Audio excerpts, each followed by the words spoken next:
नमस्कार दोस्तों, स्वागत करता हूँ फिर से आपके अपने यूट्यूब चैनल पर। फ्रेंड्स, बिहार सरकार ने अपने वादे के अनुसार साल की सबसे पहली वैकेंसी निकाल दी है और ये वैकेंसी आई है आपको बिहार पुलिस सब ऑर्डिनेट सर्विस कमीशन के द्वारा यानी बीपीएसएससी के थ्रू ये रिक्रूटमेंट आया है। और रिक्रूटमेंट है आपका हवलदार क्लर्क का।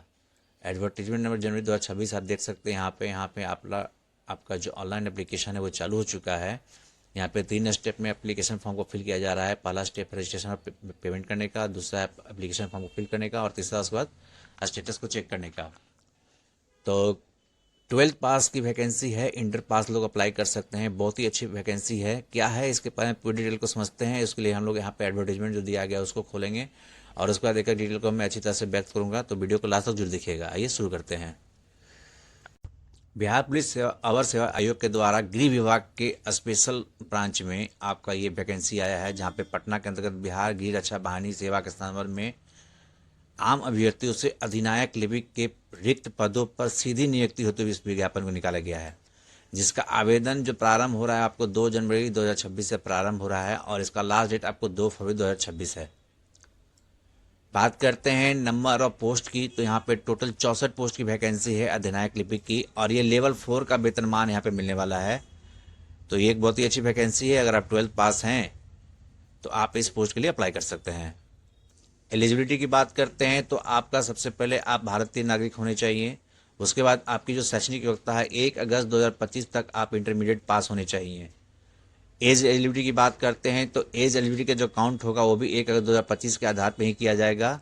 अभ्यर्थियों की उम्र 1/8/2025 को मैट्रिक अथवा समकक्ष प्रमाण पत्र के अनुसार, अगर आप जनरल कैटेगरी से बिलोंग करते हैं पुरुष, तो आपका मिनिमम एज 18 साल होना चाहिए और मैक्सिमम 37 साल होना चाहिए।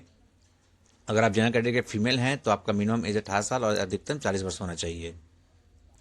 अगर आप पिछड़ा वर्ग, अत्यंत पिछड़ा वर्ग के पुरुष हैं या महिलाएं हैं तथा ट्रांसजेंडर हैं तो आपके लिए मिनिमम एज 18 साल होना चाहिए और मैक्सिमम 40 साल होना चाहिए। अनुसूचित जाति एवं अनुसूचित जनजाति SC ST के पुरुष एवं महिला अभ्यर्थियों के लिए न्यूनतम आयु 18 साल और अधिकतम आयु 42 ईयर्स है। बिहार के वैसे सरकारी सेवक जो उच्चतर वेतनमान की सेवा में जाने के लिए प्रतियोगिता परीक्षा में भाग लेने हेतु अधिकतम आयु सीमा में 5 वर्ष की छूट दी जाएगी, जिन्होंने नियमित सेवा में न्यूनतम 3 वर्षों की अवधि पूरी कर ली हो। अभ्यर्थी की उम्र की गणना मैट्रिक अर्थात समकक्ष परीक्षा के प्रमाण पत्र में अंकित जन्म तिथि के आधार पर की जाएगी, यानी कि आपका जो 10th में डेट ऑफ बर्थ होगा।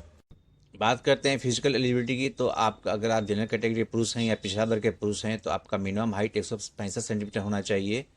अगर आप अत्यंत पिछड़ा वर्ग के पुरुष हैं यानी कि EBC कैटेगरी से बिलोंग करते हैं तो आपका न्यूनतम 160 सेंटीमीटर हाइट होना चाहिए।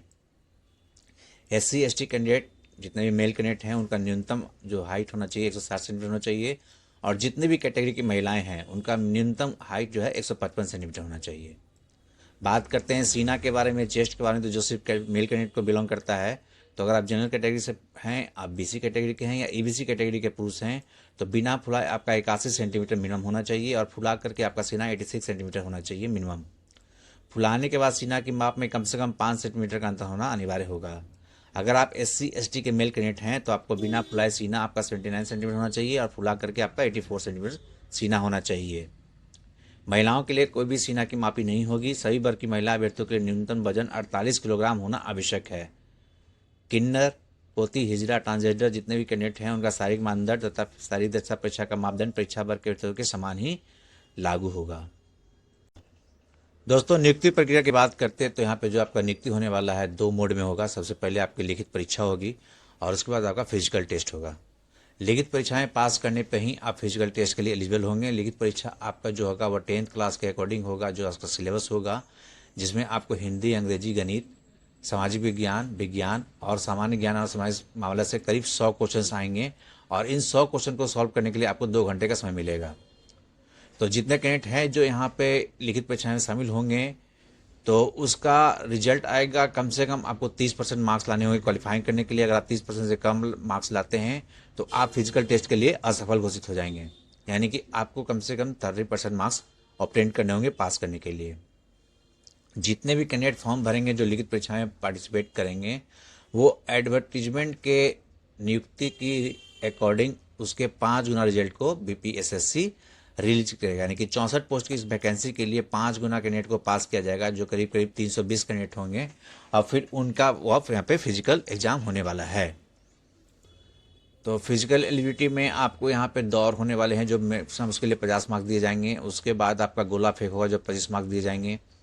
उसके बाद ऊंची कूद होगी जिसमें 25 मार्क्स दिए जाएंगे। और उसके बाद इन सभी एग्जाम्स को पास करने के बाद आपका एक मेरिट लिस्ट तैयार किया जाएगा और उसके आधार पे आपका एग्जाम और फिजिकल दोनों के मेरिट लिस्ट को मिला करके आपका यहाँ पे सिलेक्शन होने वाला है। कट ऑफ डेट की बात करते हैं तो जितने भी कैंडिडेट एग्जाम में पार्टिसिपेट करेंगे उनकी आयु की सीमा, शैक्षणिक योग्यता और बाकी जितनी भी एलिजिबिलिटी है उसका कटअप जो होगा 1 अगस्त 2025 को निर्धारित किया गया है। तो जितने भी कैंडिडेट हैं, चाहे पुरुष हो, महिला हो या थर्ड जेंडर हो, जितने भी कैंडिडेट हैं उसको ऑनलाइन आवेदन पत्र में 100 रुपये का पेमेंट करना होगा फॉर्म को फिल करते समय। ये 100 रुपये का पेमेंट वो ऑनलाइन के माध्यम से, क्रेडिट या डेबिट कार्ड के माध्यम से, यूपीआई के माध्यम से कर सकते हैं। सो फ्रेंड्स, इतनी जानकारी बीपीएसएससी में आए हुए वैकेंसी एडवर्टाइजमेंट नंबर जनवरी 2026 के हवलदार क्लर्क पोस्ट के बारे में। उम्मीद करते हैं दोस्तों आपको हमारी वीडियो अच्छी लगी है तो एक लाइक जरूर कीजिएगा और अपने फ्रेंड्स के साथ भी इस वीडियो को शेयर कीजिएगा ताकि उन्हें भी इसकी जानकारी मिल सकते हैं। अगर आप हमारे चैनल पर नए हैं तो चैनल को जरूर सब्सक्राइब कर लीजिए ताकि आपको ऐसे ही जानकारी हम आपको देते रहें। Thanks for watching.